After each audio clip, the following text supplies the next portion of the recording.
Hey folks, Randy here with Dolan Cut and Trim. So I had a couple situations happen this year that I wanted to share with you guys, and hopefully it'll benefit you. When a customer goes to cancel on you, I try and treat them just as good walking out the door as I do when they're coming in. And what I mean by that is our business isn't for everybody. If somebody's competing on price if somebody's competing on price and flexibility and payment options or whatever, that person's going to have an advantage over me in that regard, because I'm not the cheapest and I'm not the most flexible.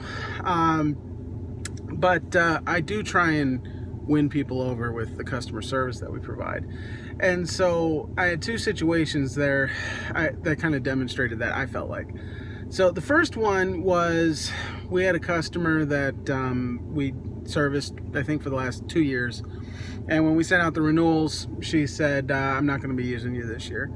And my response was, understood. Thank you for allowing us to service your property for the last couple of years. It really means a lot to me that I was able to work on your property and I can't remember the phrasing, but basically it means a lot to me that you allowed me to work on your property and provide for my family. Here, if you were unsatisfied with the work that we do, here's some recommendations for companies that service your area that you may be happy with. Trying to be as trying to be as helpful. Don't fall anymore. No. Hold still. Come on. It's a flat surface.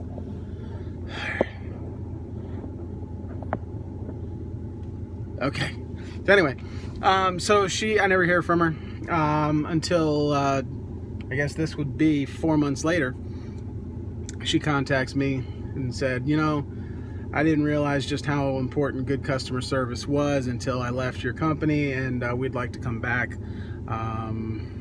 That other company did great, but there were a lot of things about working with them that were very frustrating that you made very easy, so we're coming back. So because I treated them good going out the door, they were more interested in coming back. Another customer we had was actually deeply dissatisfied with the service that we provided. He was a customer who we were servicing his mother's property. He lived out of state, and I've never met her, so I can't say anything about her. I don't know.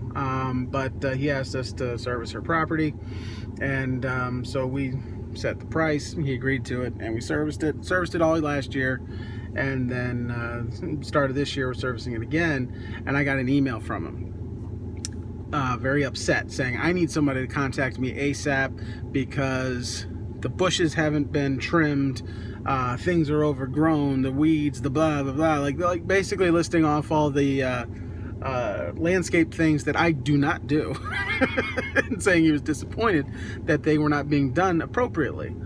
And so I responded, and much more professionally than this, but basically said, well, the reason they look like they haven't been maintained is because I've never touched them.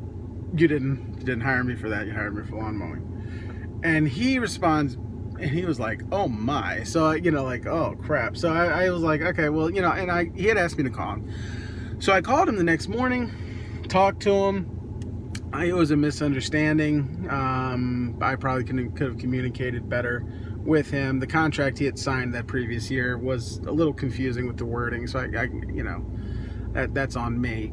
But bottom line was, he had signed up for lawn mowing, and he was like, well, I'm gonna have to find another company if you can't do that stuff. And I was like, okay, well, that's fine. I understand that. That's not a problem. I said, I'll tell you what, I'll send you recommendations for some guys that will be able to take care of you. Billy Goat Lawn Care in my area.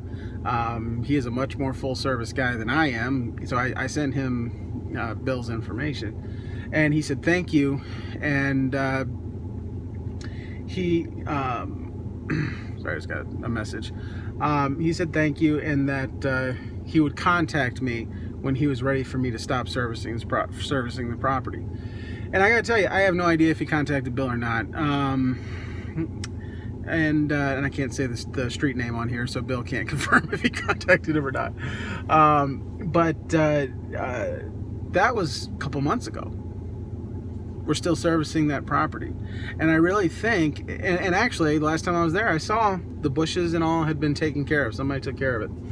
And so I believe that because we provided high quality customer service to him, even though he was dissatisfied and looking for a new company, because we provided that service for him, he stuck with us. So even when somebody is leaving your company or saying that they're not happy with the work you're doing, still do the best you can to help them as much as you can, because it'll eventually come back to you.